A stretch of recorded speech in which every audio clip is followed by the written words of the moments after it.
A man stood in a field, watching his father plough behind a team of horses. The work was brutal, back-breaking, endless, and in that moment, watching those horses strain against leather harnesses, something crystallized in the boy's mind. There has to be a better way. That thought would reshape the entire world. This is the story of Henry Ford. July 30th, 1863. The United States was tearing itself apart in civil war. In a small Michigan farmhouse, Mary Littlegott Ford gave birth to her first surviving child. They named him Henry. His father, William, was an Irish immigrant who'd fled the potato famine, determined to build something solid in this new country. He'd purchased a farm in Dearborn, cleared the land himself, and married the daughter of Belgian immigrants. The Ford farm was modest, but it was theirs.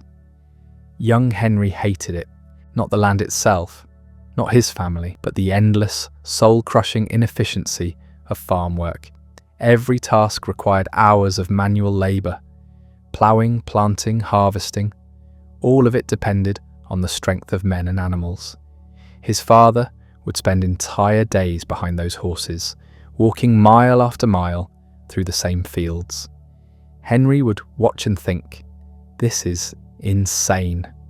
But here's what most people miss about Ford's childhood. He wasn't lazy. He wasn't looking for shortcuts. He was obsessed with understanding how things worked. At age 6, he found a watch in the grass. Instead of wearing it or showing it off, he immediately took it apart, piece by tiny piece, studying each component. His mother found him surrounded by watch parts, completely absorbed. She didn't punish him. She encouraged him. Mary Ford recognized something in her eldest son, a mechanical mind that saw the world differently. When neighbours needed their watches repaired, she'd send them to Henry. By age 13, he'd built a reputation as the local watch repair expert. Other kids his age were playing. Henry was disassembling timepieces, teaching himself the language of gears and springs. Then in 1876, something happened that changed everything. Henry was riding with his father into Detroit. They passed a steam-powered vehicle on the road, not pulled by horses, not pushed by men, moving under its own power. The machine was a Westinghouse portable steam engine, being used for farming, mounted on wheels for transport. To William Ford, it was just another piece of equipment. To Henry, it was a revelation. He made his father stop, jumped down from the wagon, started interrogating the engineer operating the machine. How fast does it go? How much coal does it burn? How does the transmission work? The engineer, amused by this intense teenager, answered every question. Henry examined every detail, committing it all to memory. That night, he barely slept. A self-propelled vehicle, no horses, no human muscle required, just fuel and engineering. The implications cascaded through his mind. If you could mount a steam engine on wheels for farming, why not for transportation? If one machine could replace a dozen horses, what else could machines replace? His father had different plans. William wanted Henry to take over the farm, to continue the family tradition. The land was good. The farm was paid off. It was a secure future. Henry should have been grateful. He ran away instead. At 16, Henry left for Detroit without telling his parents. Just walked off the farm one day and didn't come back. Detroit in 1879 was a growing industrial city, and Henry was determined to be part of it. He found work as an apprentice machinist at James Flower and Brothers Machine Shop. The pay was terrible, $1.50 a week. He supplemented his income by repairing watches at night. The work was grueling, 12-hour days in a shop filled with noise and metal dust.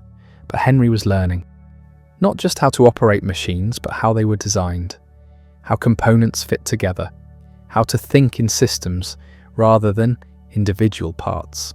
After 9 months, he moved to the Detroit Dry Dock Company. Better pay, more complex work. He was assigned to help build and repair marine engines. These were massive pieces of machinery, nothing like the pocket watches he'd been tinkering with since childhood. But the principles were the same. Power had to be generated, transmitted, controlled. Every engine, regardless of size, was solving the same fundamental problem: converting energy into motion. Then his mother died. March 29th, 1876. Mary Ford passed away during childbirth. She was only 37 years old. Henry was devastated. Years later, he'd say that with her death, the house became like a watch without a mainspring. She'd been the one who understood him, who encouraged his mechanical obsessions when everyone else thought he was wasting his time. He returned to the farm, not because he wanted to work the land, but because his father needed him. William was drowning in grief and responsibility. Henry came back out of duty, but he brought his machines with him. During the day, he'd do farm work.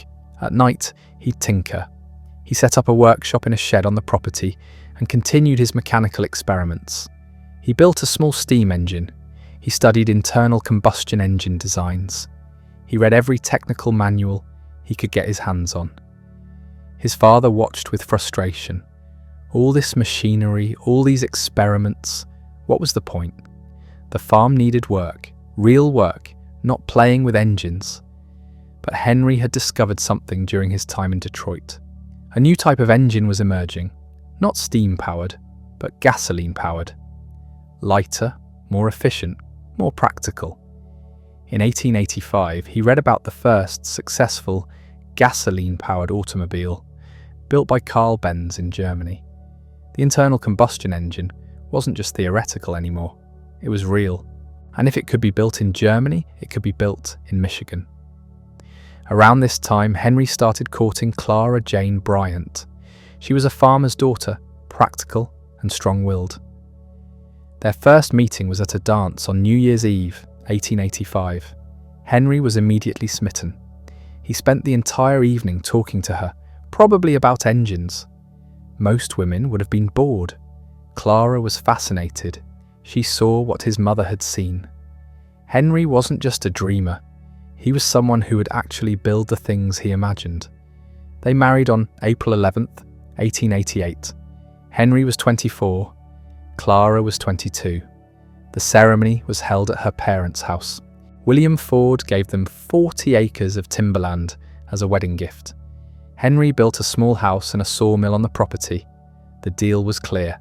Henry would work the land, and eventually he'd take over the family farm. William thought he'd finally settled his restless son. He was wrong. Henry ran the sawmill, but his real work was happening in a small workshop he'd built next to it. He was designing an internal combustion engine, not copying someone else's design, building his own from first principles. He'd spent years studying how engines worked. Now he was going to prove he understood them. The first engine was a disaster. It seized up immediately. The tolerances were wrong. The fuel mixture was off. The timing was completely incorrect. He tore it apart and started again. Second attempt, same result. Third attempt, it ran for 10 seconds before dying. Clara would bring him dinner in the workshop. She'd find him covered in grease, surrounded by failed prototypes, absolutely refusing to give up. Most wives would have demanded he get a real job. Clara just asked questions, trying to understand what he was trying to accomplish. By 1891, he'd built a working gasoline engine. Small, crude, inefficient, but it ran. It converted gasoline into mechanical motion. The principle was sound. Now he just needed to scale it up. But there was a problem. The sawmill wasn't generating enough income. The farm wasn't producing enough. Henry needed a real job with a real salary. He needed resources. He needed access to better tools, better materials, better facilities. He needed to go back to Detroit. In September 1891, Henry took a job with the Edison Illuminating Company. He'd be working on their electrical generation systems, maintaining and repairing the equipment that brought electric light to Detroit's homes and businesses. The pay was decent, $45 a month. More importantly, he'd have access to a machine shop and materials. Clara wasn't happy about leaving the farm, but she understood. Henry was never going to be a farmer. She'd known that from the beginning. They moved into a small apartment on Bagley Avenue in Detroit. Henry worked during the day for Edison. At night, he worked on his engine. The neighbours complained about the noise. The landlord threatened to evict them. Henry didn't care. He was getting closer. Each prototype ran longer, smoother, more reliably. He was teaching himself internal combustion engineering through pure trial and error, building on the mechanical intuition he'd developed over 2 decades of taking things apart and putting them back together. By 1893, he'd built an engine that could run continuously, not for minutes, but for hours. The next question was obvious. Could he mount it on a vehicle? He started designing what he called a quadricycle: 4 bicycle wheels, a simple frame, a seat, a steering mechanism, and his gasoline engine. It was crude, it was ugly, but the engineering was sound. Power from the engine would transfer through a chain drive to the rear wheels. A simple clutch would engage and disengage the power. A tiller would steer. The problem was space. He was building this contraption in a brick shed behind his apartment building. The shed had a door, but as the quadricycle took shape, Henry realised something horrifying. The vehicle was wider than the doorway. He'd built it too big to get it out. Most people would have disassembled it, moved it piece by piece, reassembled it outside. That's the sensible approach. Henry grabbed an axe and demolished part of the brick wall. The landlord was furious.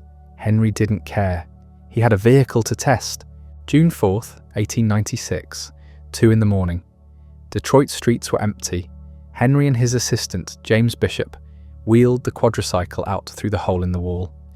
Bishop rode ahead on a bicycle to warn any late-night travellers. Henry climbed onto the seat, adjusted the throttle, and started the engine. It worked. The quadricycle lurched forward, picked up speed, and rolled down the dark street under its own power. No horses, no manual effort, just gasoline and engineering. Henry steered it around the block, getting a feel for the controls. The engine was loud, the ride was rough, but it was working. He'd built a horseless carriage. He wasn't the first. Other inventors had built similar vehicles, but Henry had done it independently, using his own designs, solving each problem as it emerged.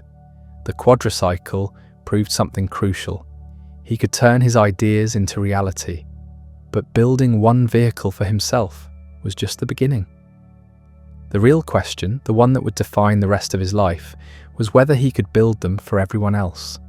Whether he could take this crude prototype and transform it into something that would change how human beings lived and worked.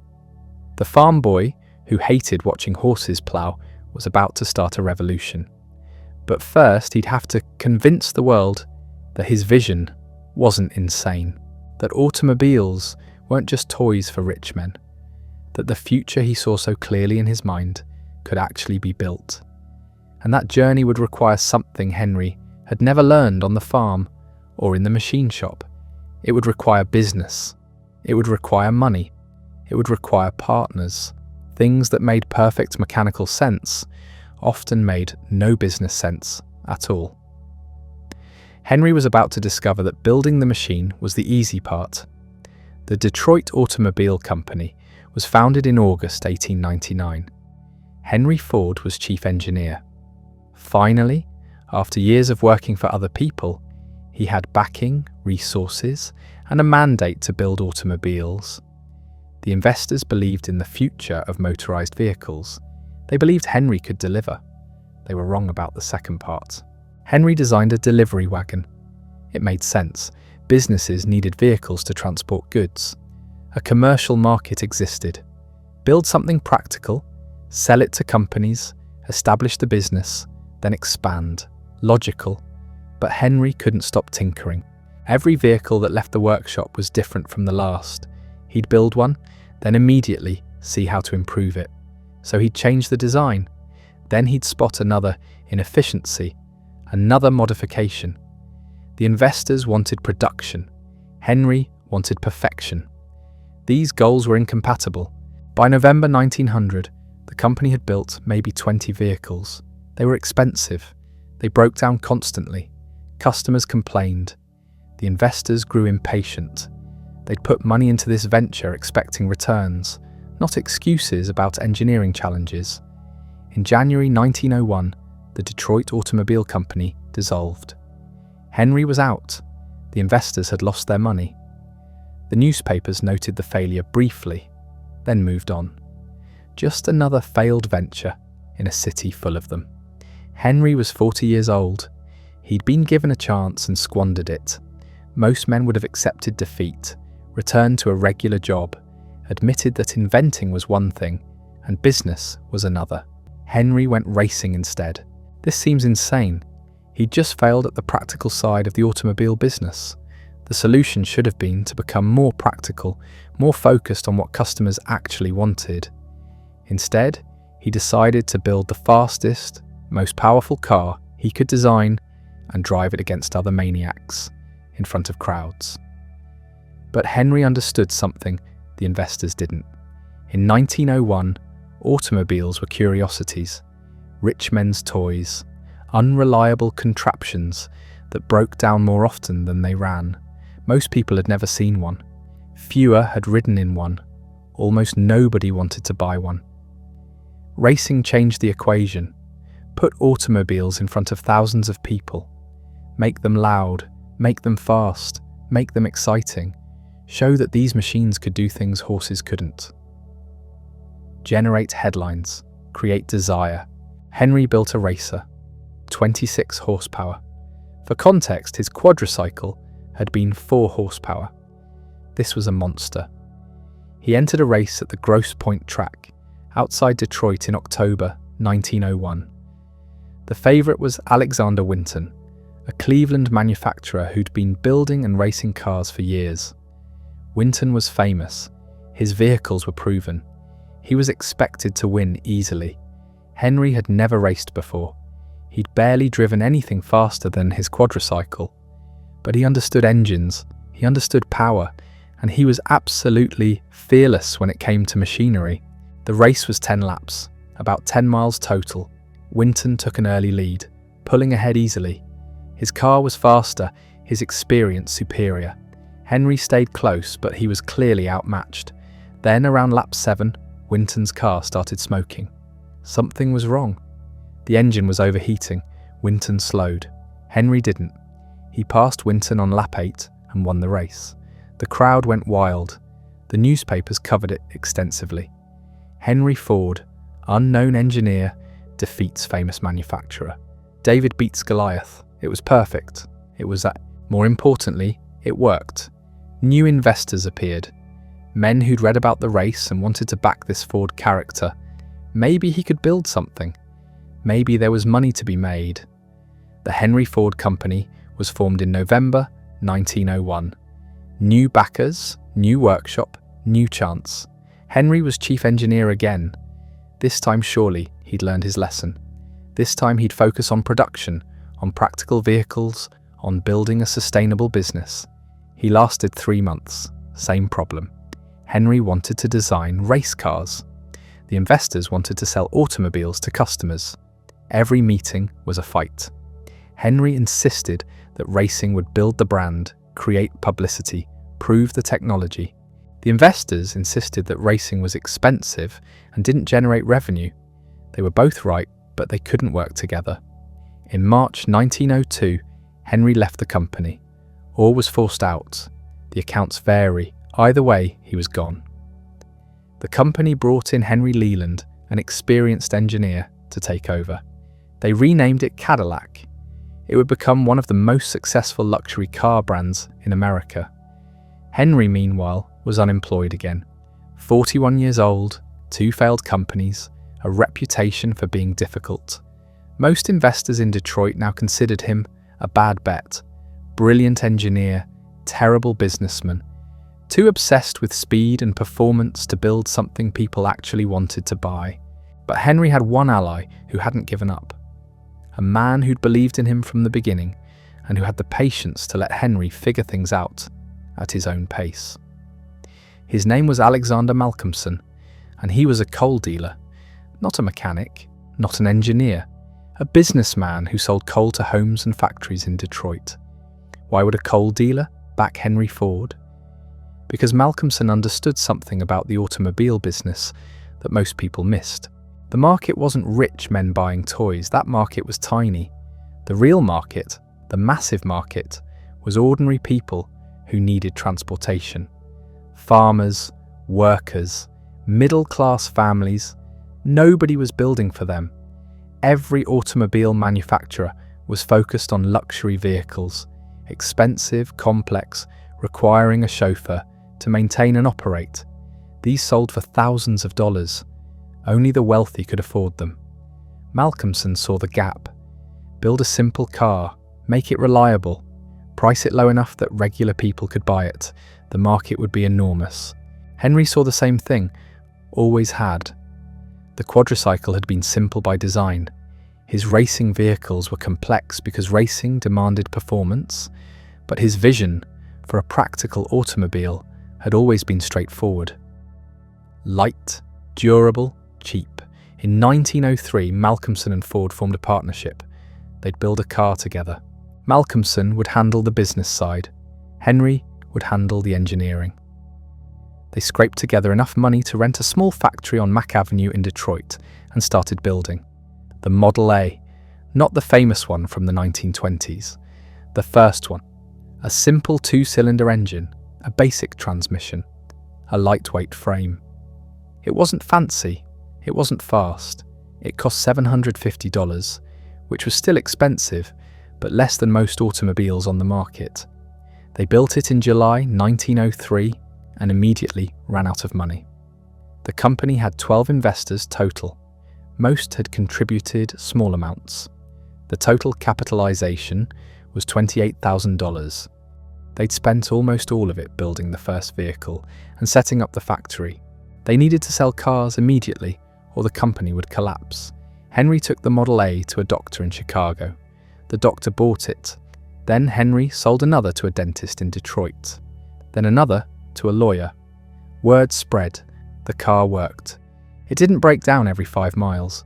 It was simple enough that owners could maintain it themselves. It was affordable, relatively speaking. By October, they'd sold over 100. By the end of 1903, they were profitable. The Ford Motor Company, founded in June 1903, survived its first year. Barely. But surviving and thriving are different. Henry knew the Model A was just a stepping stone. It proved the concept, proved there was a market. But it wasn't the car he really wanted to build. That car existed only in his imagination. A vehicle so simple, so reliable, so cheap that anyone could own one. A car that would replace the horse entirely. The investors wanted to keep building the Model A. It was selling. Why change? Henry insisted they needed to improve. Make it better, make it cheaper. The arguments started again. Over the next few years, Ford Motor Company built several models. The Model B, C, F, K, N, R, S. Each one was an experiment. Henry was learning what worked and what didn't. Which designs were too complex. Which materials were too expensive. Which features customers actually cared about. The Model N, introduced in 1906, was the breakthrough. 4 cylinders, simple design, reliable. It sold for $500. Orders poured in. They couldn't build them fast enough. The company made money, real money, but Henry still wasn't satisfied. The Model N was close to his vision, but not quite there. It was still too expensive. The manufacturing process was still too slow. If he could simplify the design further, use cheaper materials without sacrificing quality, streamline the production process, he could cut the price dramatically. Some of the investors thought he was insane. The company was successful. They were making profit. Why risk everything chasing some impossible goal of building a $400 car or a $300 car? At those prices, the margins would be razor thin. One mistake would bankrupt them. Henry didn't care about their objections. He'd been thinking about this problem for 20 years. Since the threshing machine, since the Westinghouse engine, since the quadricycle. The answer wasn't making expensive things for a few people. The answer was making cheap things for everyone. The problem was manufacturing. Building one car was easy. Building 1,000 identical cars was harder. Building 100,000? Nobody had done it. The traditional method was craft production.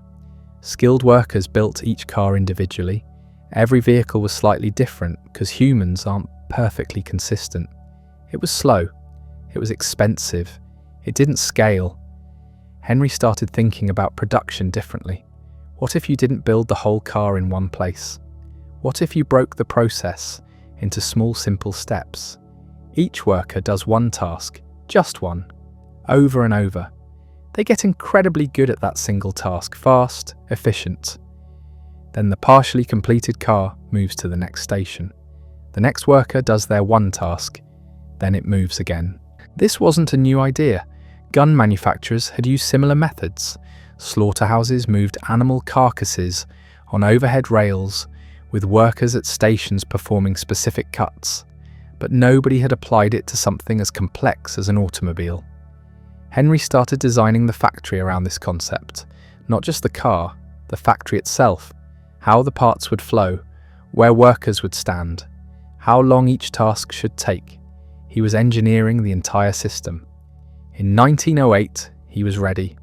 The design was finalized, the factory was prepared, the workforce was trained. He called it the Model T.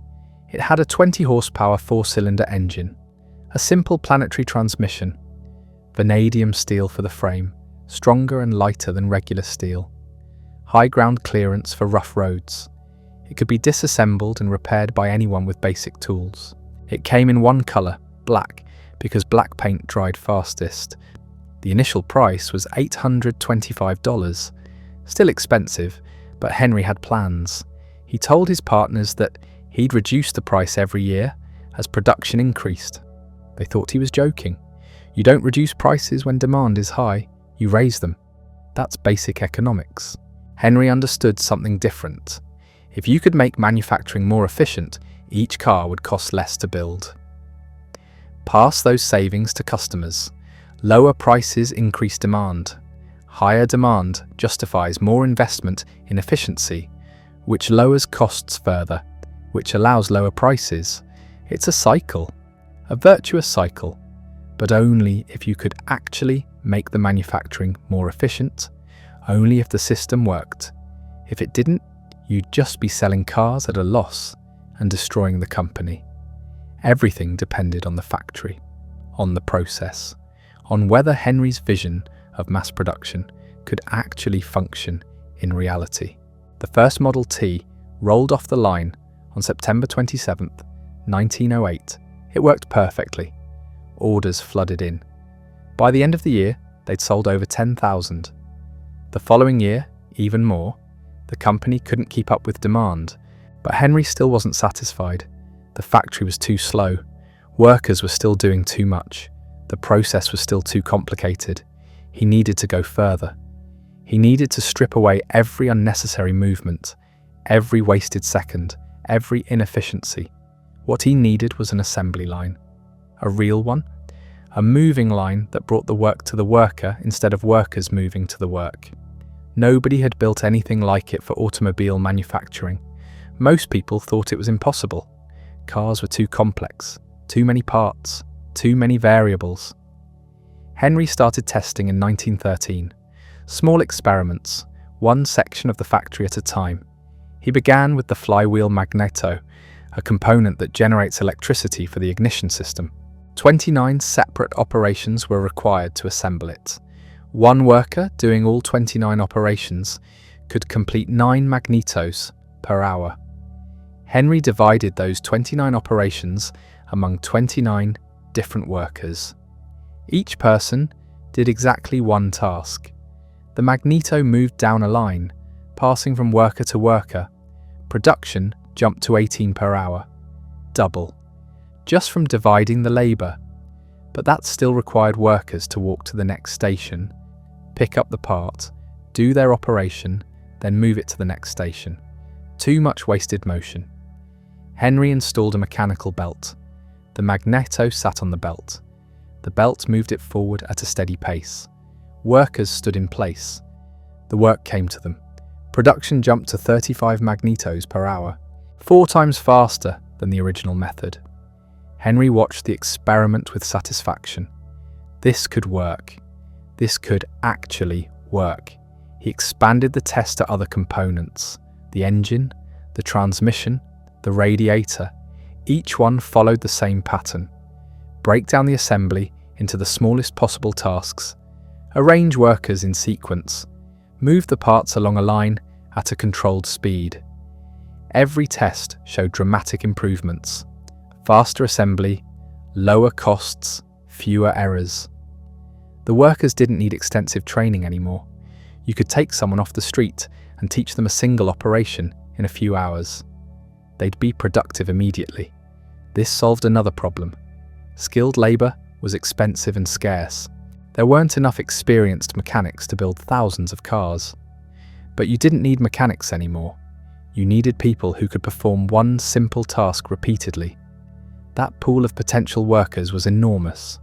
By the spring of 1913, Henry was ready for the big test. The chassis. The chassis is the foundation of the car. Everything else attaches to it. The engine, the wheels, the body, the seats. Assembling a chassis was the most complex and time-consuming part of building a Model T. One team of workers could assemble a chassis in 12 hours and 28 minutes. Henry believed he could cut that dramatically. On April 1st, 1913, the first chassis assembly line began operation. The chassis started at one end of the factory on a simple wooden platform with wheels. A worker pulled it forward 6 feet, stopped. Another worker attached a component, pulled it forward another 6 feet, stopped. Another worker attached another component. It continued like this, station by station, through the entire factory.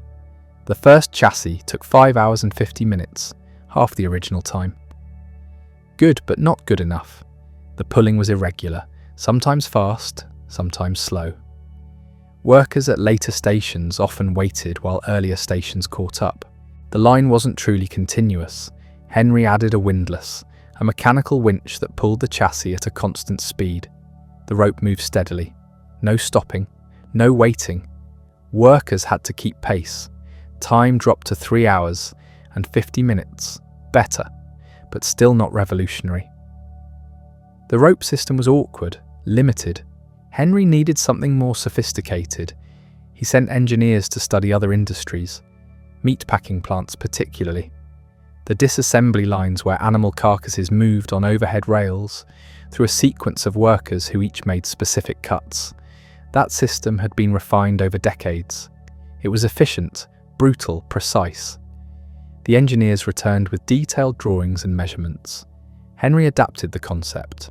Instead of overhead rails, he used ground-level tracks in estes. Out of gravity and simple hooks, he used a motorized chain drive. The chain pulled the chassis at exactly 6 feet per minute. Not faster, not slower, constant, relentless. Workers had to match that pace, no exceptions. The new system went live in October 1913. Assembly time for a chassis dropped to 1 hour and 33 minutes. 12 hours reduced to 93 minutes, less than 1/8 the original time. Henry kept refining, adjusting the speed, repositioning workers, eliminating unnecessary movements, standardizing tools. By the end of 1913, they could assemble a chassis in just over 1 hour. The entire factory was being reorganized around this principle.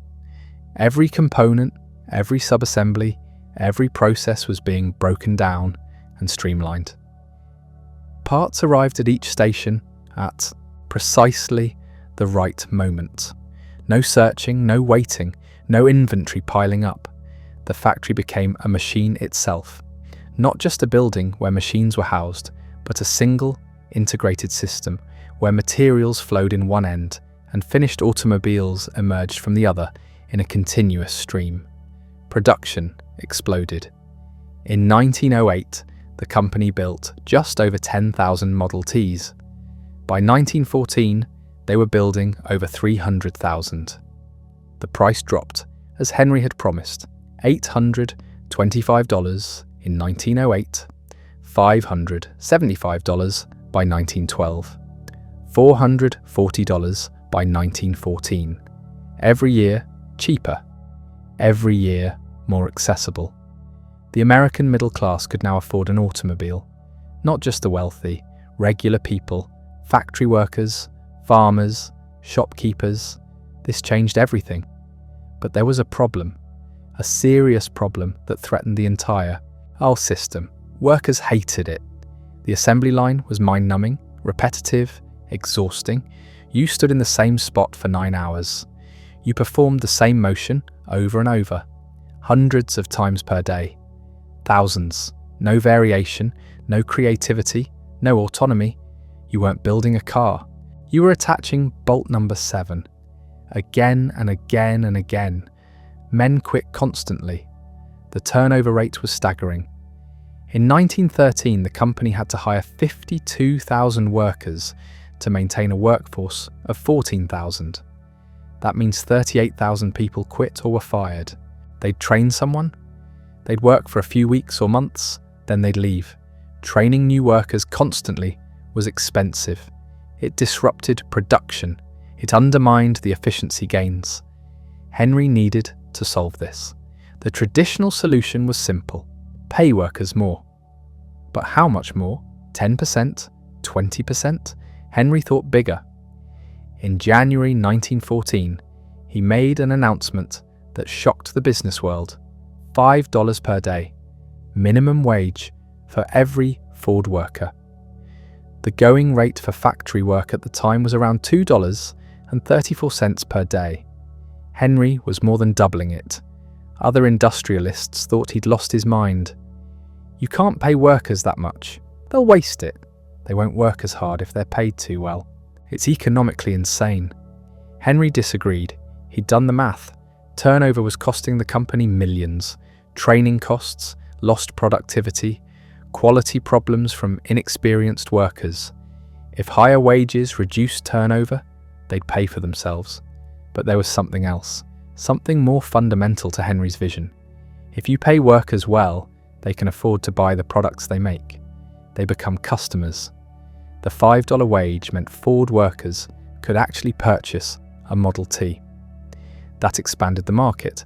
More customers meant more production. More production meant greater efficiency.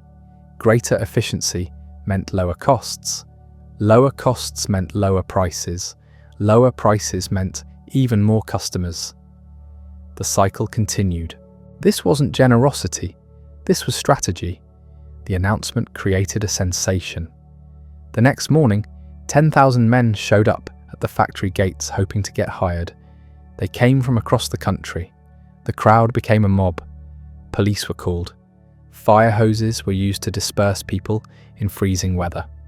It was chaos. But Henry's calculation proved correct. Turnover dropped dramatically.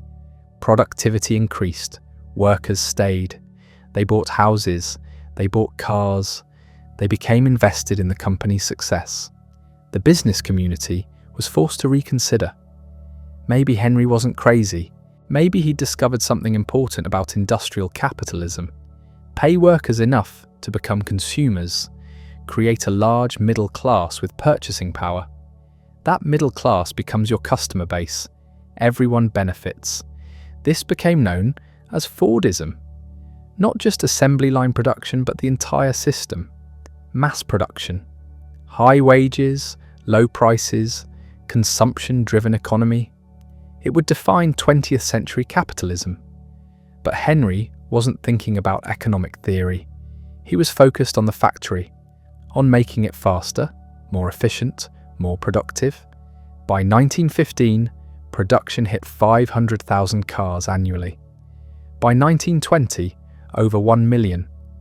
The Model T dominated the market. More than half of all cars in America were Model Ts. They were everywhere. Cities, small towns, farms. The entire country was being transformed by this single product and the manufacturing system that created it. Roads were being built to accommodate automobiles. Gas stations were opening. Repair shops. The whole infrastructure of car culture was emerging. America was becoming mobile in a way that had never been possible before. People could live further from work. They could travel. They could visit relatives in distant towns. The geography of daily life was expanding, all because Henry Ford had figured out how to build a car cheaply enough that ordinary people could afford one. But success created new problems.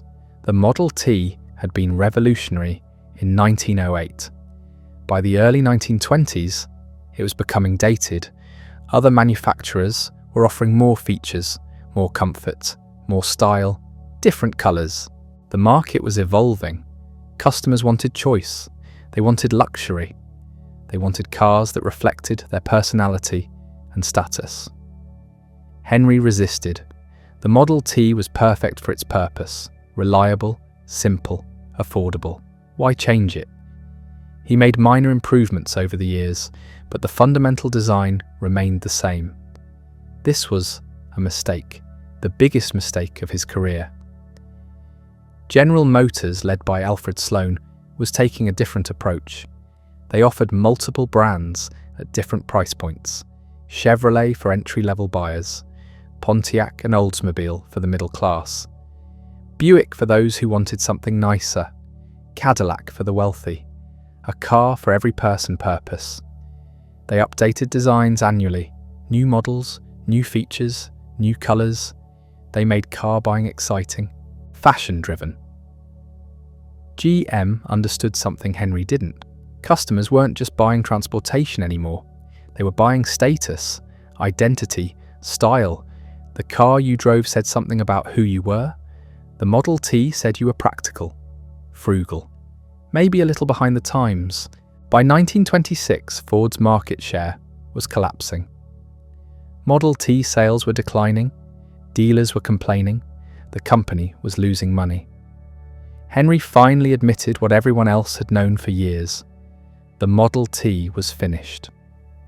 He shut down production on May 26, 1927. 19 years after the first one rolled off the assembly line, 15 million Model Ts had been built, more than any other automobile in history up to that point. The factory went silent for 6 months while Henry and his engineers designed the replacement, the Model A. It had more power, better comfort, a conventional transmission, multiple colours. It was a good car, it sold well, but Ford never regained the dominance it had enjoyed. GM became the largest automaker. They stayed there for decades. Henry had won the battle of mass production but lost the war of consumer preference. The assembly line, though, that didn't go away. That spread. Every industry adopted it. Electronics, appliances, toys, furniture, mass production became the default mode of manufacturing worldwide. The principles Henry developed in Highland Park became the foundation of modern industry. Break complex tasks into simple steps. Arrange workers in sequence. Move materials at a controlled pace. Minimize wasted motion. Standardize everything. These ideas seem obvious now. They weren't obvious in 1913. Someone had to figure them out. Someone had to prove they worked. Someone had to build the system that everyone else copied. That someone was Henry Ford. Not because he was the smartest engineer or the most sophisticated businessman. He wasn't. But he understood something fundamental. If you could make things cheaply enough, you could sell them to everyone. And if everyone could afford them, you'd sell millions. The profit wasn't in the margin per unit. It was in the volume. That model changed everything. It became the template, the standard, the way things were done. But Henry Ford was more than just a manufacturer. He was building something bigger than cars. He was constructing an entire worldview, a philosophy about work, wealth, and the role of business in society. On January 5, 1914, he made an announcement that shocked the industrial world. Ford Motor Company would pay its workers $5 per day, double the prevailing wage for factory labour. The news spread instantly. Newspapers called it revolutionary.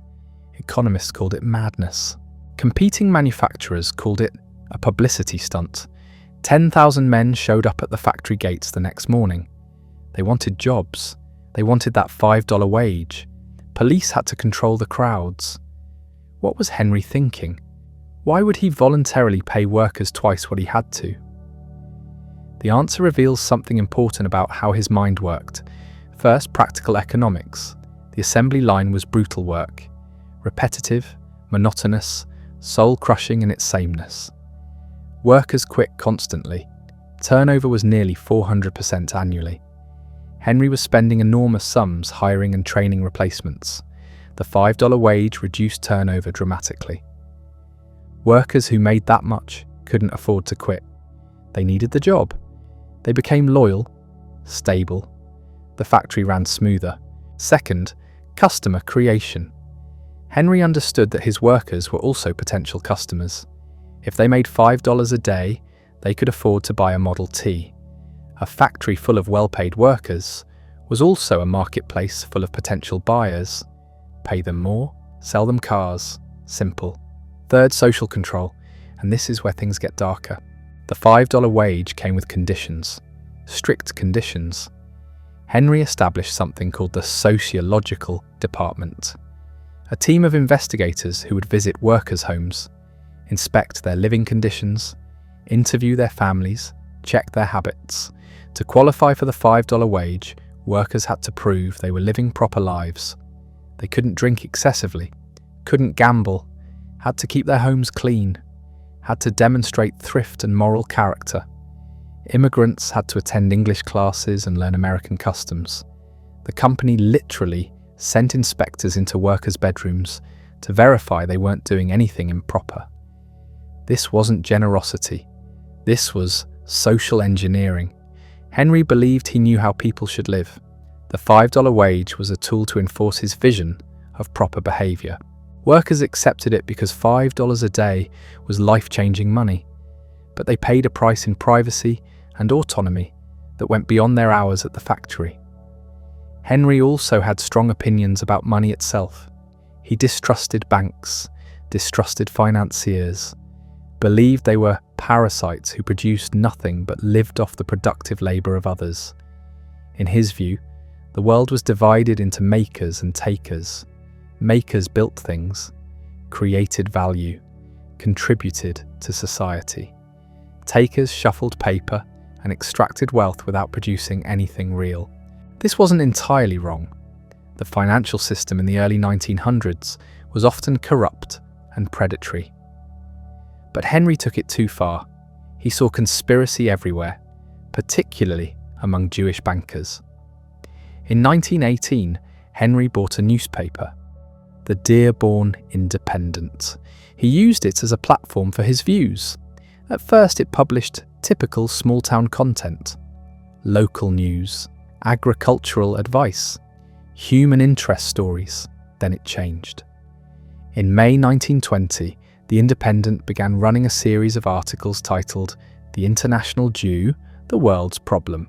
These articles promoted vicious anti-Semitic conspiracy theories. They claimed Jewish financiers controlled the global economy, that they manipulated governments, that they were working to undermine Christian civilization. The articles were reprinted as pamphlets, distributed widely, translated into multiple languages. They found an eager audience in post-World War I Europe, particularly in Germany. Adolf Hitler praised Henry Ford in Mein Kampf.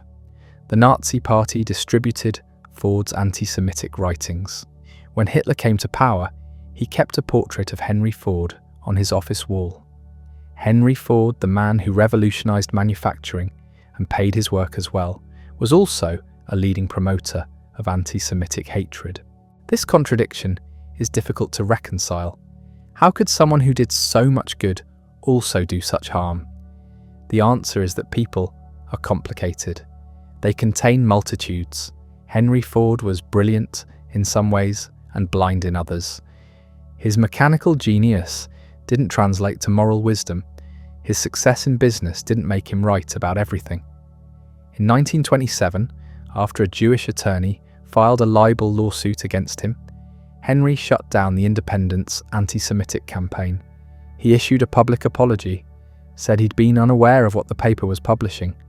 This was almost certainly false, but he wanted the lawsuit to go away. The damage was done. His writings had spread. The ideas had taken root. They would bear terrible fruit in the decades that followed. Meanwhile, Henry's company was struggling. The Model A sold well initially, but by the early 1930s, sales were declining again. The Great Depression crushed demand. Ford Motor Company lost money for the first time since its founding. Henry refused to adapt. He resisted creating new models, rejected suggestions from his engineers and executives. His son Edsel, who served as company president, wanted to modernize, to compete with GM's sophisticated designs and marketing. Henry blocked him at every turn. He still controlled the company, still made all major decisions, and he was increasingly out of touch. Edsel Ford died in 1943, at age 49. Cancer. But his father's constant interference and criticism had worn him down. Those who knew Edsel believed Henry had broken his son's spirit. Henry took back direct control of the company. He was 80 years old. His mental capacity was declining. His decisions became erratic. The company suffered. The board of directors finally convinced him to step down in 1945. His grandson, Henry Ford II, became president. Young Henry immediately began modernizing, hiring professional managers, updating designs, implementing modern business practices. Henry Ford died on April 7, 1947, at age 83. He'd lived long enough to see his company saved by the generation he'd initially resisted. His legacy is complex. He transformed manufacturing, made products affordable to millions, paid his workers well. But he was also a union buster who used violence against strikers, a conspiracy theorist who spread hatred, a controlling father who couldn't let go. The assembly line remains his greatest contribution. Not because he invented it, he didn't, but because he perfected it, made it central to how the world makes things. Walk into any factory today, electronics, furniture, food processing, you'll see Henry's principles at work. Sequential stations, moving materials, specialized workers, standardized processes. The efficiency gains were revolutionary. Before Ford, skilled craftsmen took 12 hours to build a car. After Ford, semi-skilled workers could do it in 93 minutes. That's not an incremental improvement. That's a complete transformation. The social impact was equally profound. Mass production created mass consumption. When products became affordable, everyone could buy them. This democratized material goods in a way that had never existed before. Before mass production, nice things were for the wealthy. After mass production, working families could own cars, radios, appliances, cameras. The gap between rich and poor in terms of material possessions narrowed dramatically. This wasn't socialism. It was capitalism operating at scale. Make things cheap enough and you can sell to everyone. Sell to everyone and you can get rich. Henry understood this intuitively. He articulated it clearly. The way to make automobiles is to make one automobile like another automobile. Standardization, volume, efficiency. But he also understood something deeper. The car wasn't just transportation, it was freedom, autonomy, the ability to go wherever you wanted, whenever you wanted. Before cars, people were tied to train schedules and streetcar routes. They lived within walking distance of their jobs. Their world was small, constrained by geography. The car exploded those constraints. Suddenly you could live in the suburbs and work downtown, could take weekend trips to the countryside, could visit family in other towns, could explore. Henry gave people that freedom, not just rich people, everyone. This changed American society fundamentally. Cities sprawled, suburbs developed. The landscape transformed to accommodate automobiles, gas stations, motels, drive-in restaurants, parking lots. The car became central to American identity. Independence, mobility, the open road. These weren't just practical considerations, they were cultural values.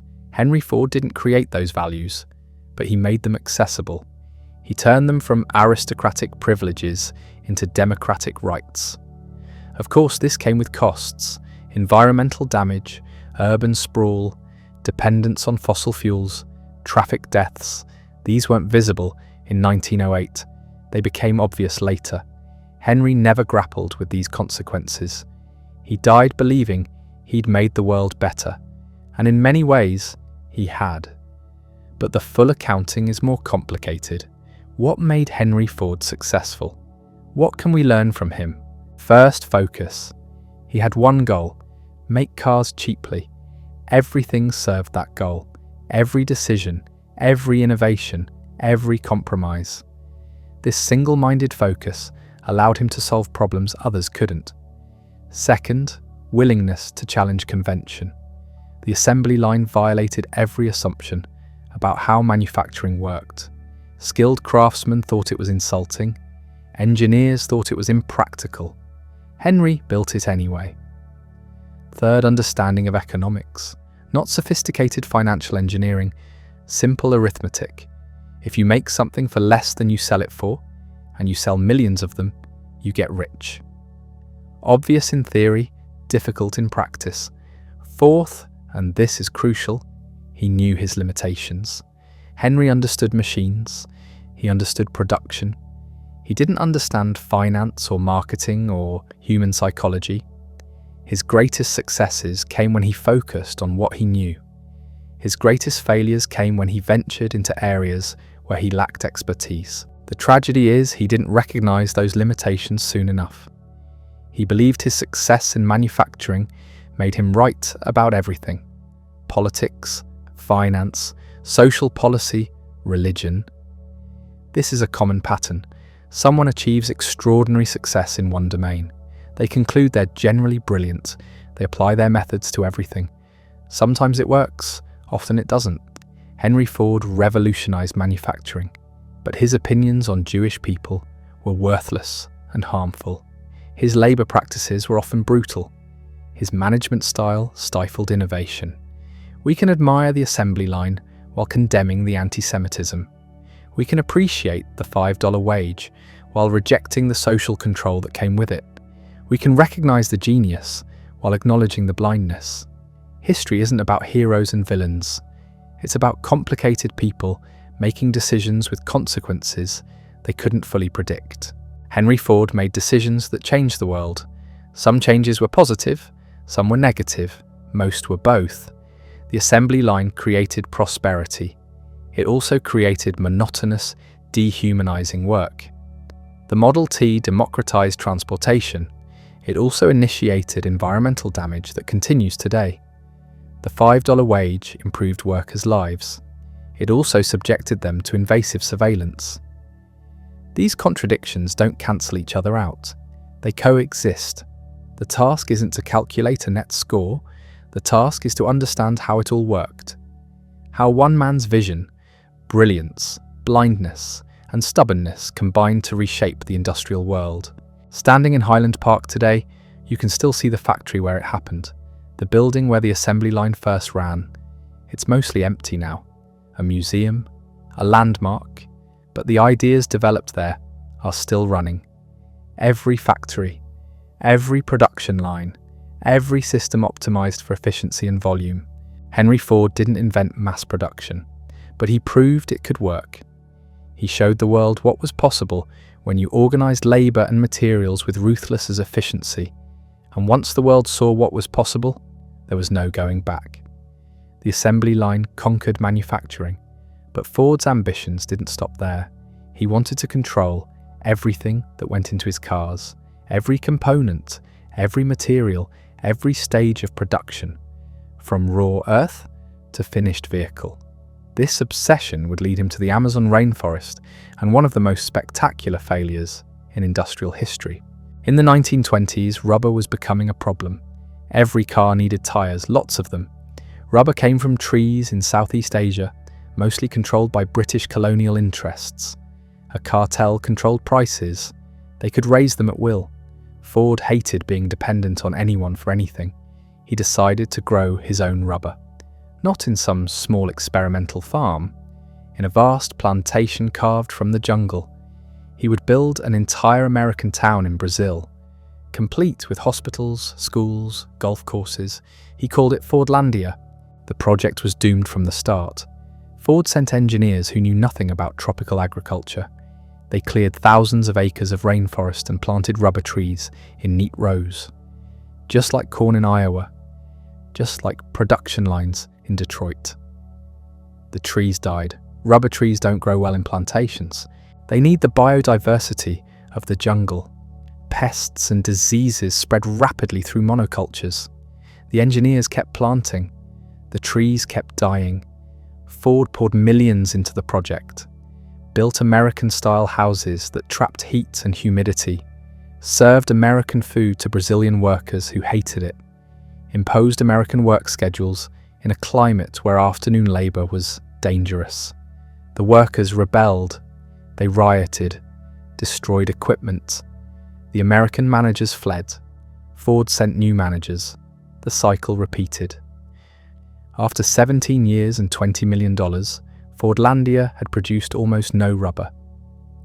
The entire venture was sold back to Brazil for a fraction of its cost. It stands today as a monument to the limits of industrial thinking. You can't optimize a rainforest like a factory floor. Nature doesn't care about your production targets. This failure revealed something important about Ford's worldview. He believed the principles that worked in manufacturing applied everywhere. Standardization, efficiency, control. These principles had transformed industry, but they didn't transfer to agriculture, human culture, or complex ecosystems. The same blind spot that led to Fordlandia appeared in Ford's dealings with his own company. By the late 1920s, General Motors was eating into his market share. GM offered multiple models, different colors, annual style changes. Ford still made the Model T, still in black, still the same design. His engineers begged him to update it. He refused. The car was perfect. Why change perfection? Sales collapsed. Ford was forced to shut down production for months to retool for a new model. The Model A, it was successful. But those lost months cost him market leadership. He never regained it. The company that had dominated American auto production fell to second place, then third. Ford's refusal to adapt had consequences. His management style had consequences too. The early days had been collaborative. Ford worked alongside engineers and mechanics. They solved problems together. As the company grew, Ford became isolated, surrounded by yes-men. Anyone who disagreed was fired. His son Edsel became president in 1919, but Henry retained control. He undermined Edsel constantly, rejected his ideas, humiliated him in front of employees. Edsel wanted to modernize the company's designs. Henry blocked him. Edsel wanted to improve labor relations. Henry brought in thugs to intimidate workers. The relationship between father and son was tragic. Edsel was talented, forward-thinking, respected by those who worked with him. Henry treated him like an incompetent child. The stress contributed to Edsel's early death at 49. Henry was devastated. He had destroyed his son while claiming to build a legacy for him. The company nearly died with Edsel. Henry was in his 80s by then, his mental faculties declining. He insisted on controlling everything while unable to manage anything. Ford Motor Company was hemorrhaging money, losing market share, stuck with outdated designs and hostile labor relations. Henry's grandson, Henry Ford II, took over after World War II. He fired the old guard, brought in professional managers, modernized operations. He saved the company his grandfather had nearly destroyed through stubbornness and ego. This pattern repeats throughout history. Founders build companies through force of will and vision. Then they can't let go. They can't adapt. They can't accept that the skills that built something aren't always the skills needed to sustain it. Ford's greatest innovations came between 1908 and 1915. Everything after was resistance to change, defense of past glory, refusal to recognize that the world had moved on. His competitors learned from him. They adopted the assembly line. Then they improved on it. They added flexibility where Ford had insisted on rigidity. They gave customers choices where Ford had given them standardization. They treated workers as human beings where Ford had treated them as interchangeable parts. Yet Ford's influence extended far beyond automobiles. The assembly line concept spread to every manufacturing sector: electronics, food processing, textiles, pharmaceuticals, even services adopted assembly line thinking. Fast food restaurants broke down meal preparation into simple, repeatable tasks. Call centers scripted customer interactions. Hospitals standardized patient care. Some of these applications improved efficiency and quality. Others created the same problems Ford's factories had: dehumanizing work, exploitation, loss of craftsmanship. The debate continues today. Every discussion about automation and artificial intelligence echoes arguments from Ford's era. Will machines free humans from drudgery or eliminate meaningful work? Will efficiency create prosperity or concentration of wealth? Will standardization improve quality or destroy diversity? Ford would have had simple answers. He always did. Make things cheaper, employ more workers, pay them enough to buy your products. Repeat, it worked for a while. In a specific time, in a specific industry. But reality is more complex than Ford's formulas. His system worked when America was transitioning from agricultural to industrial economy, when there was massive unmet demand for basic goods, when workers had few rights and alternatives. The conditions that made Fordism successful were temporary. As they changed, his methods became less effective, but by then, the system was entrenched. Factories were built around assembly line principles. Workers were trained for specialized tasks. Supply chains were optimized for volume. Changing required abandoning massive investments. So the system persisted long after its limitations became obvious. This is how industrial systems work. They're not neutral. They're not just efficient ways of organizing production. They're frozen decisions, commitments to particular ways of doing things. Once established, they resist change. The people who benefit from them defend them. The people who suffer under them often lack power to transform them. Ford's assembly line seemed inevitable once it existed, but it was a choice. Other paths were possible. Craft production could have been preserved and modernized. Workers could have been given more autonomy and variety. Products could have been customized rather than standardized. These alternatives existed. Some were tried, most failed because they couldn't compete with Ford's prices. The market rewarded efficiency and volume. Other values were sacrificed. This raises uncomfortable questions. If markets reward systems that dehumanize work, how do we balance efficiency with dignity? If competition forces companies to cut costs, how do we protect workers? If consumers demand low prices, how do we maintain quality and craftsmanship? Ford didn't answer these questions. He dismissed them. He believed high wages solved everything. If workers earned enough, they wouldn't care about the nature of their work. This was naive. People need more than money. They need meaning, purpose, autonomy, recognition. The assembly line provided none of these. It provided wages. For many, that was enough. For others, it wasn't. The tension between these needs shaped the 20th century. Labour unions fought not just for wages, but for working conditions. Civil rights movements demanded dignity and recognition. Environmental movements challenged the costs of industrial production. Each represented values that Ford's system had ignored or suppressed. His response to unionization was instructive. He fought it viciously, hired private security forces, intimidated organizers, beat protesters. He saw unions as threats to his authority. They were, but they were also necessary checks on his power.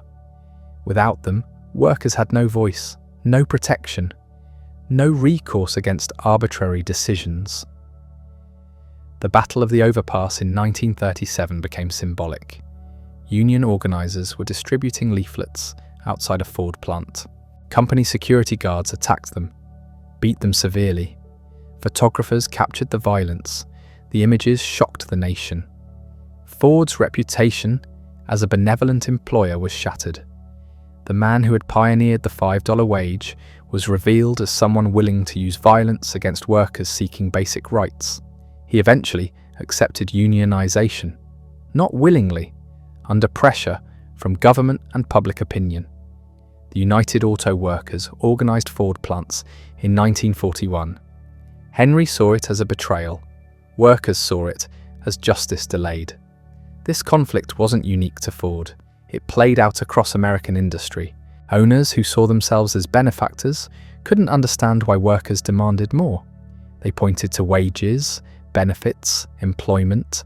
Workers pointed to control, respect, voice. The disconnect was fundamental. Ford thought providing jobs and wages was enough.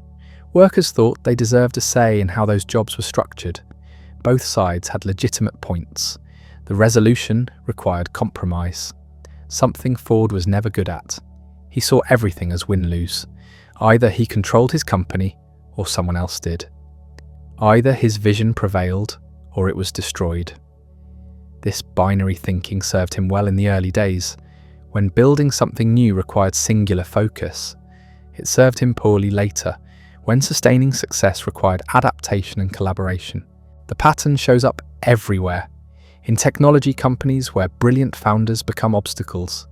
In political movements where visionary leaders can't make room for successors. In families where patriarchs maintain control until they damage what they built. The skills that create something aren't always the skills that sustain it. Ford created the modern industrial corporation. He couldn't sustain it. His grandson had to rebuild it. This isn't a moral failing, it's a human limitation. We're shaped by the challenges we face. Ford faced the challenge of making cars cheaply. He solved it brilliantly. He never faced the challenge of managing a mature company in a competitive market with empowered workers and diverse customer demands. Those required different skills he never developed. Understanding this helps us see Ford clearly, not as a hero or villain, as someone who did what he could with what he had. He revolutionized manufacturing. That's real. That matters. He also harmed people and spread bigotry. That's also real. Also matters. We don't have to reconcile these, we just have to acknowledge both. The assembly line was a genuine innovation. The anti-Semitism was genuine hatred. The $5 wage helped workers. The surveillance state hurt them. These coexist in the same person, the same company, the same historical moment. Modern corporations still struggle with Ford's legacy. They want the efficiency without the exploitation, the productivity without the dehumanization, the profits without the social costs. Some succeed, many don't. The fundamental tension remains. How do you organize large-scale production without reducing humans to functions? How do you maintain quality while maximizing volume? How do you innovate while standardizing? Ford thought he'd solved these problems. He hadn't. He'd just hidden them behind productivity gains and rising wages. When conditions changed, the problems emerged. The solutions he'd used stopped working. But by then, the industrial order he'd created was too entrenched to fundamentally change. It evolved, adapted, incorporated new methods, but its basic logic remained. Efficiency, volume, control. These still drive corporate decision-making, still shape work, still determine winners and losers. Ford's ghost haunts every factory floor, every logistics center, every optimized system. The questions he raised but couldn't answer still demand response. The Great Depression arrived in October 1929. Ford saw opportunity.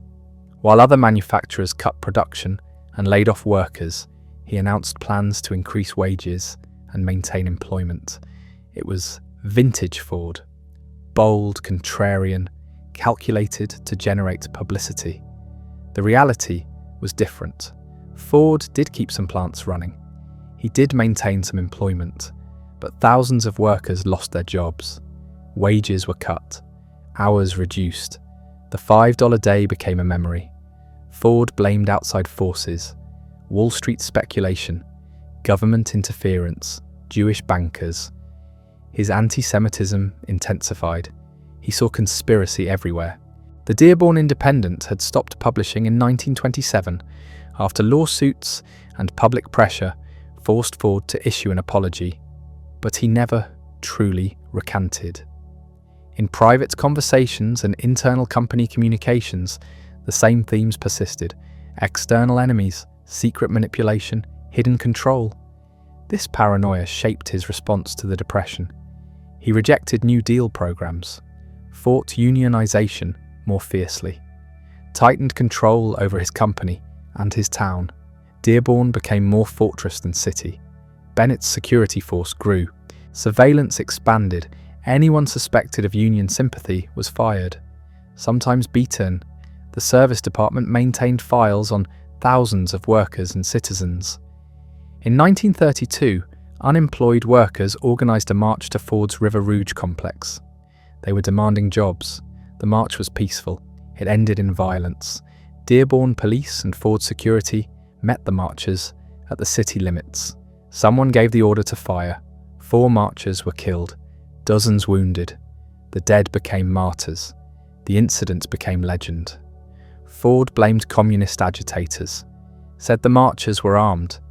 Neither claim was true, but truth didn't matter. Ford's version became company doctrine. Workers who questioned it were purged. The massacre revealed something important. Ford's paternalism had always contained threat. When workers were grateful, he was generous. When they demanded rights, he was ruthless. The contradiction was always there. Depression conditions made it visible. Other companies recognized unions, negotiated contracts, found accommodation. Ford refused. To him, union recognition meant surrender, losing control, admitting someone else had legitimate authority over his creation. This wasn't just business strategy, it was personal. The company was his. The factory was his design. The workers were his employees. Nobody else had standing to make claims. This possessiveness extended beyond the company. Ford bought the Wayside Inn in Massachusetts, restored it to colonial conditions. No modern conveniences allowed. Visitors experienced America as Ford imagined it had been: pure, simple, orderly. He created Greenfield Village in Dearborn, a collection of historic buildings, Edison's laboratory, the Wright brothers' shop, his own childhood home, all relocated, all restored, all controlled. These weren't museums, they were statements. Ford was preserving what he believed America was losing: craftsmanship, independence, tradition. The modern world he'd helped create was destroying these values, so he would save them, freeze them, make them permanent.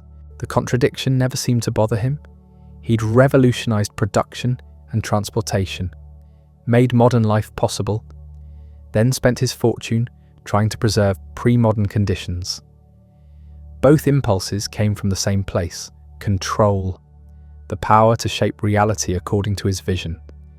By the mid-1930s, that vision was increasingly disconnected from reality. Ford still believed in the Model T philosophy: one product, standardized, affordable, unchanging. But the market had moved on. Customers wanted variety, style, features, annual model changes. General Motors understood this. Under Alfred Sloan's leadership, GM offered multiple brands at different price points, regular updates, planned obsolescence. By 1936, GM was outselling Ford. This hurt Ford deeply. For 2 decades, his company had dominated. Now it was number 2. and sinking. He blamed everyone except himself. The designers wanted to update the Model A. He resisted. Engineers wanted to develop new features. He vetoed them. Dealers wanted competitive products. He ignored them. Finally, in 1932, he approved a new model. The V8. It was good, powerful, innovative, but it came too late. GM's momentum was unstoppable. Ford's market share continued declining. The company's internal culture became toxic. Bennett's security apparatus turned inward. Executives were investigated. Engineers were monitored. Anyone who questioned Ford's decisions risked their career or their safety. Talented people left. Some went to competitors, others left the industry entirely. Those who remained learned to tell Ford what he wanted to hear. Innovation died. The company stagnated. Ford's relationship with Edsel deteriorated completely. Edsel was now president, but Ford undercut him constantly, reversed his decisions, humiliated him in meetings, used Bennett to circumvent his authority. Edsel wanted to modernize the company, update designs, recognize unions, adopt professional management. Everything Ford opposed. Father and son reached stalemate. Edsel couldn't act. Ford wouldn't change. The company drifted. This pattern repeated in Ford's personal life. His grandchildren were kept away from corrupting influences. Their education was controlled. Their associations monitored. They lived in luxury, but under surveillance. Clara tried to moderate Henry's behaviour. She had influence he granted no one else, but even she couldn't change fundamental patterns. Ford's need for control was too deep, too central to his identity. The late 1930s brought new crisis. War was coming. Ford was conflicted. He'd been a pacifist during World War I, built his fortune on peacetime production. But he was also a businessman. War meant government contracts, guaranteed sales. He initially resisted military production, said he wouldn't build weapons, then quietly began designing military vehicles. By 1940, Ford plants were producing war materials. The principles yielded to pragmatism. But his anti-Semitism complicated things. Ford had accepted a medal from Nazi Germany in 1938, the Grand Cross of the German Eagle. Hitler admired Ford, kept his picture on the wall, quoted his anti-Semitic writings. This association embarrassed Ford's defenders. They claimed he didn't understand the honour's significance, that he was apolitical. These defences were weak. Ford knew what he'd accepted, and from whom. The war forced choices. Ford couldn't maintain his isolationism and his hatred while America fought Hitler. He became quieter on political topics, focused on production. Let others handle public relations. The company's war effort was massive. Willow Run, a new plant built specifically for military production, eventually produced one B-24 bomber every hour. It was peak Ford efficiency. The assembly line applied to aircraft. Thousands of women joined the workforce, replacing men who'd enlisted. This changed factory culture. The surveillance and intimidation that worked on male workers was harder to maintain. Women organised, demanded respect, changed expectations. By 1941, even Ford couldn't resist unionisation any longer. The UAW organised his plants. The NLRB ordered elections. Workers voted overwhelmingly for union representation. Ford signed a contract. He claimed it was Clara's idea, that she'd convinced him to accept the inevitable. Maybe, or maybe he recognised he'd lost. Either way, it was over. The open shop was dead. Workers had won. This defeat aged him. Ford was in his late 70s. His health was failing. He'd had a stroke in 1938, another in 1941. His mental acuity declined. Memory became unreliable. Decision-making erratic. Edsel tried to manage the company, but Ford still interfered. Bennett still had authority. The power structure was chaos. Nobody knew who was actually in charge. Then in 1943, Edsel died. He was only 49. The official cause was stomach cancer, but many believed the stress of working for his father had killed him. The constant humiliation, the blocked ambitions, the impossible position. Ford was devastated and lost. Edsel had been the heir, the bridge to the future. Now that future was unclear. Ford's other grandchildren were too young. The company needed leadership.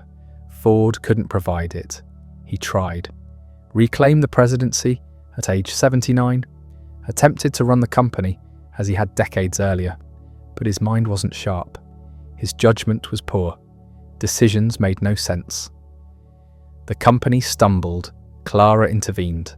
With Edsel's widow, Eleanor, she convinced Ford to step down, to hand control to his grandson, Henry Ford II. The transition happened in September 1945, just weeks after the war ended. Young Henry was 28. He'd been serving in the Navy, had minimal business experience, but he was family, and he wasn't his grandfather. That was qualification enough. His first moves were decisive. He fired Bennett, dismantled the security apparatus, hired professional managers, began modernizing the company. Everything old Henry had resisted. Ford watched from the sidelines. He'd go to the office occasionally, sit in meetings, make suggestions that were politely ignored. The company was moving on without him. His physical decline accelerated, more strokes, reduced mobility, increasing confusion. Clara cared for him at Fair Lane, their estate. He spent time with his museum and village, surrounded by artifacts from a past he'd helped to destroy. On April 7th, 1947, heavy rains flooded the Rouge River. The power went out at Fair Lane. Ford spent his last evening by candlelight and fireplace. Fitting. The man who'd electrified America ended his life in pre-industrial darkness. He died just after midnight. Clara was with him. He was 83. He'd lived long enough to see his company become number 2. His industry transformed. His methods adopted and improved by competitors. His vision surpassed. The funeral was massive. Presidents and workers, competitors and colleagues, people who loved him and people who hated him, all came to Dearborn to pay respects or mark an ending. The company survived him, thrived eventually. Henry Ford II rebuilt it into a modern corporation, adopted the management methods his grandfather had rejected, made room for dissent and innovation, saved what his grandfather had nearly destroyed through stubbornness. Ford Motor Company today bears little resemblance to Henry's creation. The autocracy is gone, the paternalism ended, the surveillance state dismantled. What remains is the name and the legacy of innovation. The rest had to change to survive. This raises the question we've been circling. What do we do with Ford's legacy? How do we hold both the innovation and the bigotry, the progress and the harm? Some say we should cancel him, remove his name from buildings, stop celebrating his achievements. Others say we should separate the man from his accomplishments, acknowledge his flaws, but honour his contributions. Both approaches miss something. Ford wasn't two separate people. The same qualities that made him an innovative manufacturer made him a dangerous ideologue. The same focus that revolutionized production fueled his anti-Semitism. The same determination that built a company enabled his cruelty. You can't extract the good from the bad because they came from the same source. His genius and his bigotry were expressions of the same personality. Controlling, certain, uncompromising. These traits had positive and negative manifestations. They're inseparable. This doesn't mean we ignore his achievements. The assembly line was genuinely revolutionary.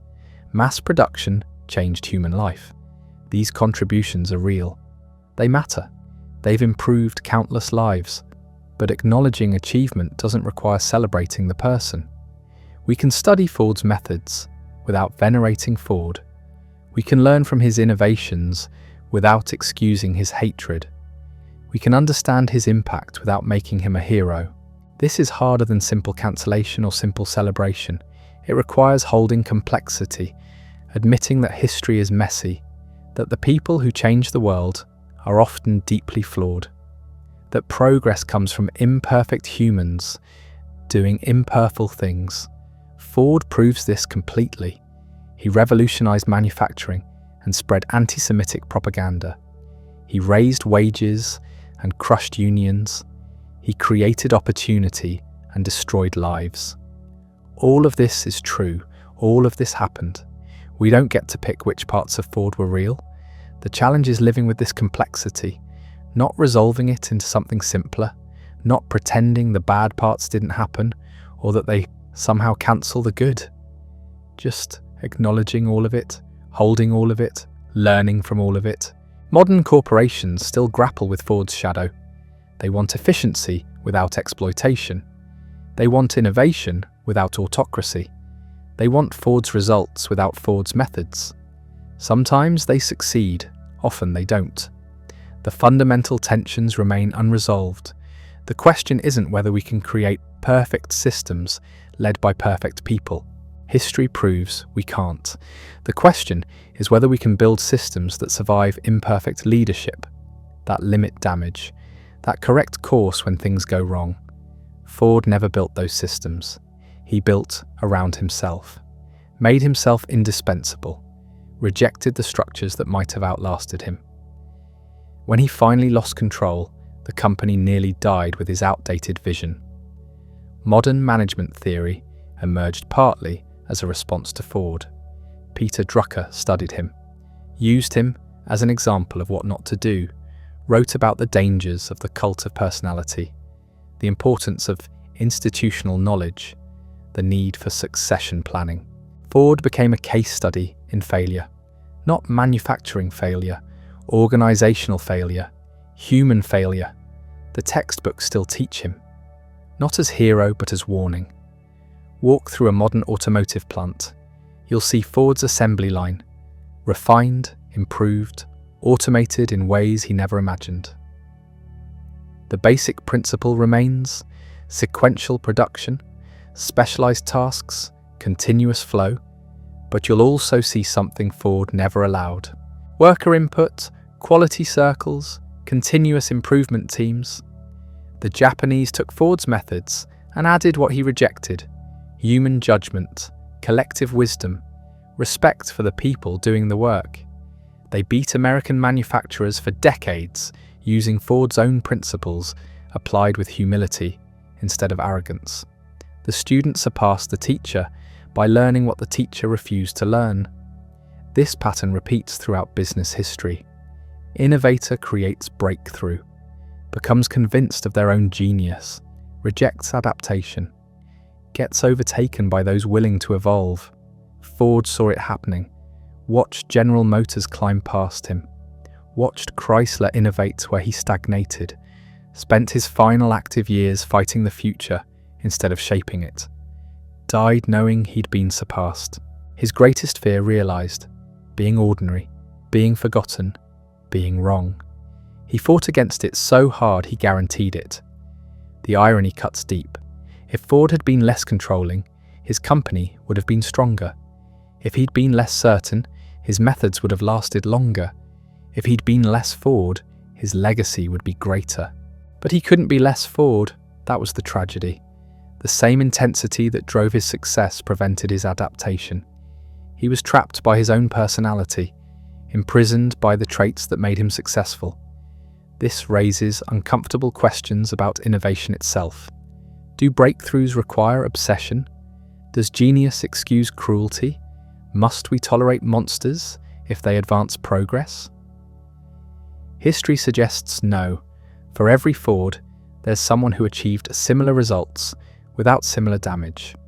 For every tyrant who claims their cruelty was necessary, there's a leader who proved it wasn't. Ford wasn't great despite his flaws. He wasn't great because of his flaws. His flaws limited his greatness, made it temporary, made it fragile, made it incomplete. The Model T could have evolved. The assembly line could have improved continuously. The company could have stayed ahead. Ford prevented all of this. His stubbornness hurt the company more than any competitor could. Imagine an alternate history. Ford builds management depth, listens to advisors, allows the Model T to evolve, doesn't fight the unions, doesn't spread hatred, just focuses on manufacturing excellence. In that timeline, Ford Motor Company probably dominates the 20th century, stays ahead of General Motors, sets industry standards others follow. Henry dies celebrated without qualification. We don't live in that timeline. We live in the one where Ford's personality undermined his own achievement, where his need for control destroyed what he built, where his hatred tarnished his innovation. This isn't speculation. It's what happened. The documentary record is clear. The business results speak for themselves. By every measure that mattered to Ford, he failed in his final decades. Yet the myth persists. The image of Henry Ford as industrial genius, American hero, self-made success, the mythology ignores the reality, simplifies the complexity, makes him easier to admire. We do this with all our heroes. Sand down the rough edges, ignore the contradictions, create simplified narratives that feel good but teach badly. The real Ford is more interesting than the myth, more instructive, more human. His failures matter as much as his successes, probably more. Success stories are everywhere. Failure this spectacular is rare. Study how he succeeded, then study how he failed. The second lesson is more valuable, more applicable, more honest. Modern entrepreneurs invoke Ford constantly, use him as inspiration, model themselves after him, usually the wrong parts. They copy the certainty, the control, the autocracy, miss the actual innovations. Ford's genius wasn't his personality, it was his willingness to completely reimagine manufacturing, to question every assumption, to experiment relentlessly. These qualities made him great. His personality just made him rich and famous. Different things, often confused, usually opposite. You don't need Ford's arrogance to innovate. Don't need his prejudice to revolutionize. Don't need his cruelty to lead. These weren't features of his success. They were bugs that eventually crashed the system. The assembly line worked because it was smart. The $5 day worked because it was strategic. These innovations succeeded despite Ford's personality, not because of it. Everything else failed because of who he was. The autocracy, the surveillance, the anti-Semitism, the union busting. These came from his character. They produced nothing but harm. Separate the method from the man. Learn the manufacturing. Reject the bigotry. It's possible, necessary. The only ethical way forward. This applies beyond Ford, beyond manufacturing, beyond business. Every field has its complicated geniuses, its brilliant monsters, its talented bigots.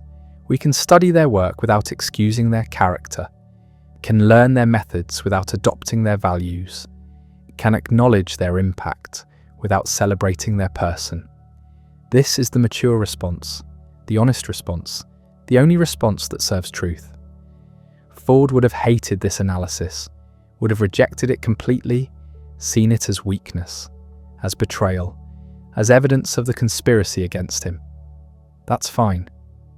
We're not writing for Ford. We're writing for people trying to understand what happened, trying to learn from history, trying to do better. The assembly line remains. The methods survive. The company continues. These legacies persist independent of Henry Ford's approval. His hatred is also documented, preserved, undeniable. This legacy persists too. We don't get to delete it. Both legacies coexist. Both matter. Both teach. Neither cancels the other. This is uncomfortable. History often is. The comfortable narratives are usually wrong. The simple stories miss important truths. The hero worship blinds us to lessons we need. Ford's real story is complex, contradictory, human. That makes it valuable. That makes it true. He was a manufacturing genius who couldn't manage people, a revolutionary who resisted progress, an innovator who refused innovation, a visionary who went blind. All of this happened. All of this is documented. All of this matters. The man who changed how we make things couldn't change himself, couldn't adapt, couldn't grow, couldn't learn from mistakes. That's the tragedy. Not that he failed unnecessarily, that he had everything needed to succeed and threw it away through stubbornness. His workers knew better manufacturing methods. He ignored them. His engineers saw design improvements. He rejected them. His managers identified market changes. He denied them. Ford defeated Ford. No external force did it. He destroyed his own legacy through certainty that he knew best, through refusal to question himself, through inability to admit error. This is the lesson. Not that innovation requires cruelty, that certainty breeds failure, that refusing feedback guarantees obsolescence, that treating people as machines makes you inhuman. These lessons come directly from Ford's life, from watching him rise and fall, from seeing what worked and what destroyed. The assembly line worked because it was tested, refined, improved through iteration. Ford allowed evolution in his manufacturing process. Everything else failed because he didn't. He fossilized in his beliefs, hardened in his prejudices, locked into patterns that stopped working. The method succeeded. The man failed. Remember both. Study Ford's innovations. Copy his willingness to question assumptions. Adopt his systematic approach to problems. Learn his manufacturing breakthroughs. Reject everything else. The autocracy, the surveillance, the prejudice, the cruelty. None of it helped. All of it hurt.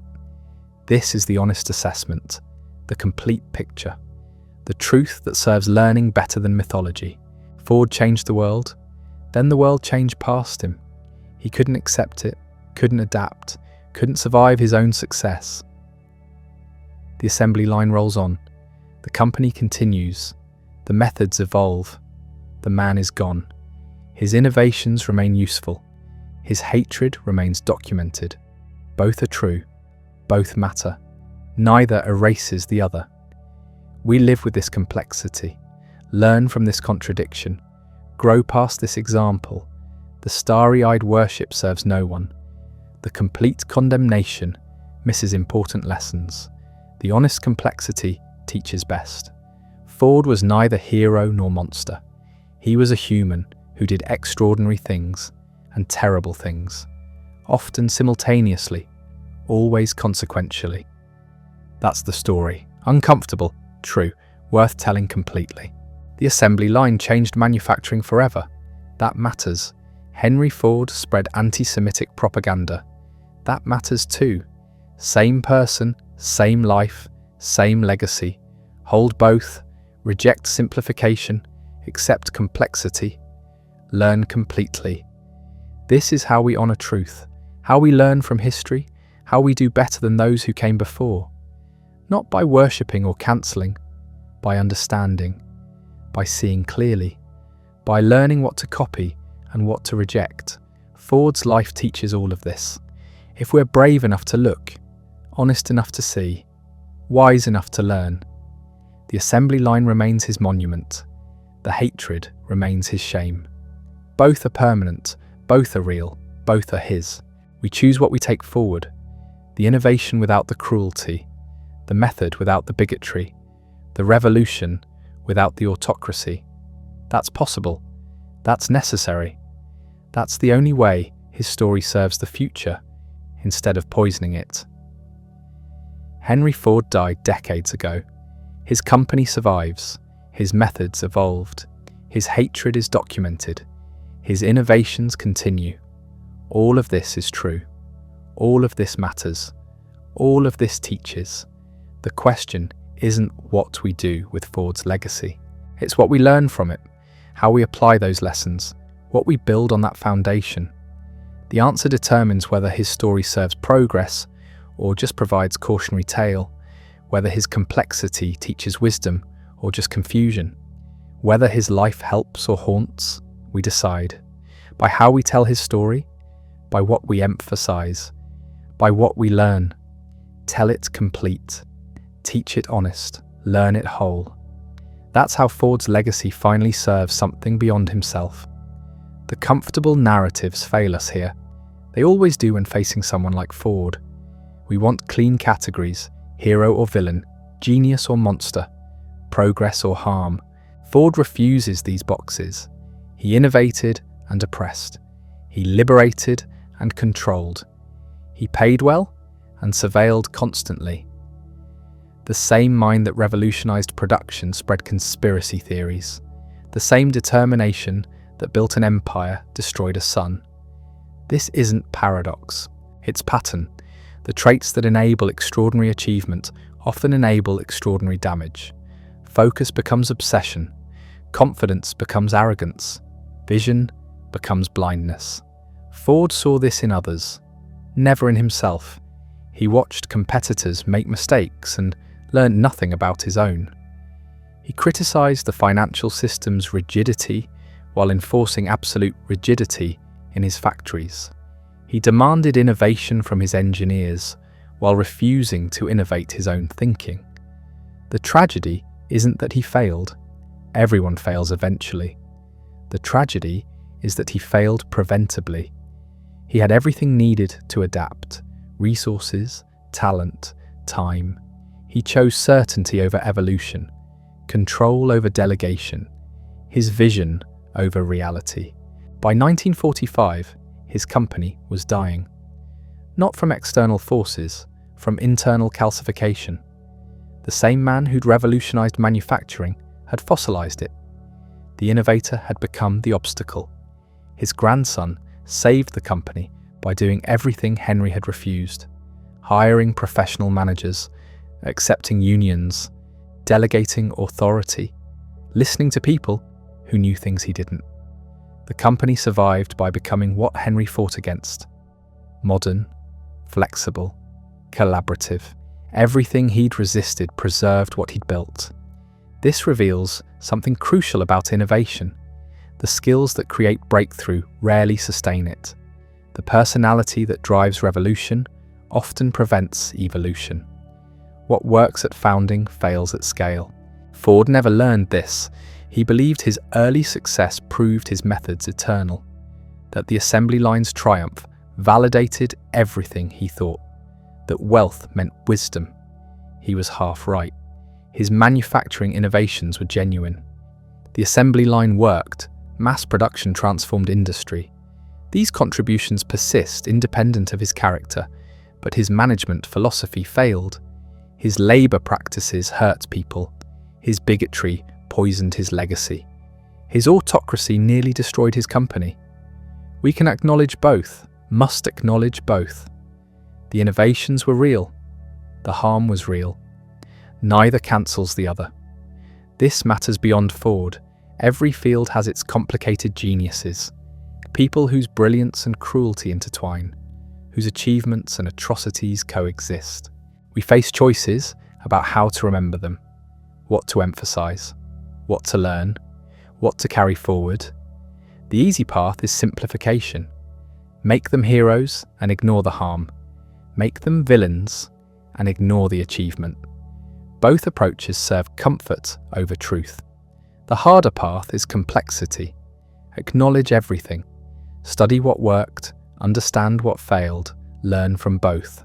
Ford's manufacturing innovations remain valuable.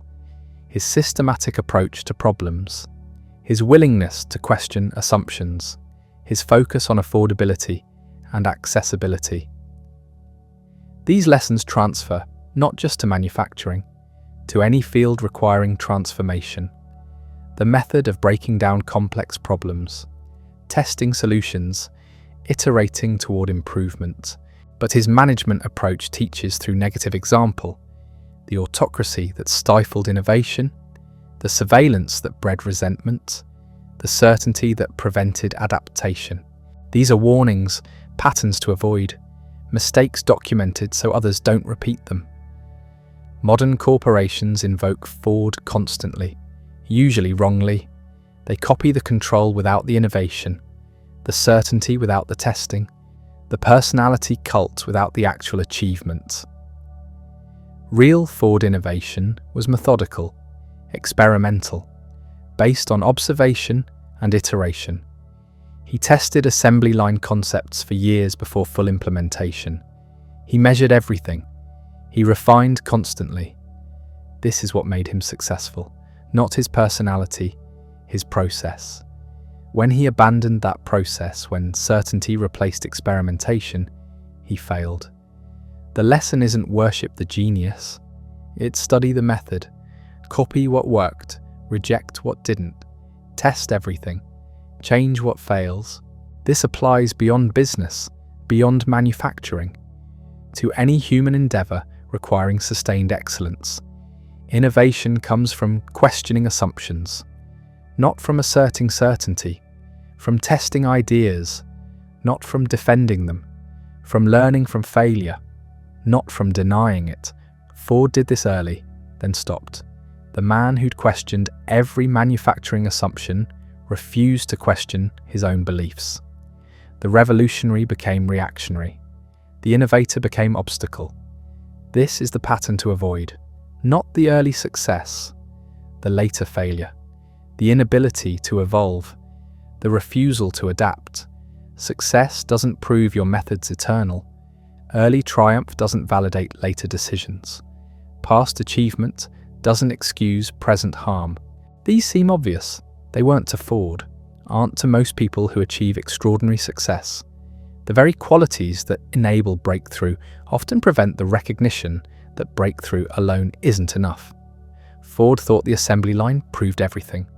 It proved he could solve one specific problem brilliantly, nothing more. His manufacturing genius didn't make him wise about labor relations, or marketing, or management, or human nature, or politics, or religion.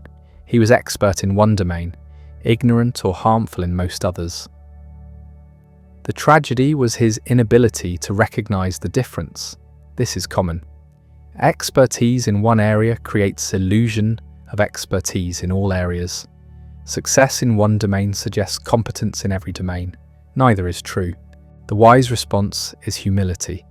Recognition that brilliance in manufacturing doesn't translate to brilliance in everything else. That success in one context doesn't guarantee success in different contexts. Ford never developed this humility. His success convinced him he was right about everything. This conviction destroyed what he'd built. The assembly line survives because it was genuinely innovative. Everything else collapsed because it was sustained by force rather than merit. When Ford's control ended, his non-manufacturing ideas were immediately discarded. The surveillance state was dismantled. The autocracy was ended. The management by intimidation was replaced. What remained was the actual innovation, the manufacturing process, the systematic approach, the focus on efficiency and accessibility. This is what deserved to survive. This is what actually mattered. Everything else was Ford's ego projected onto his company and his workers. We can separate these, must separate these, the innovation from the man, the method from the personality, the achievement from the harm. This isn't revisionism, it's honest accounting. Ford did both. We can learn from both. Copy what worked, reject what didn't.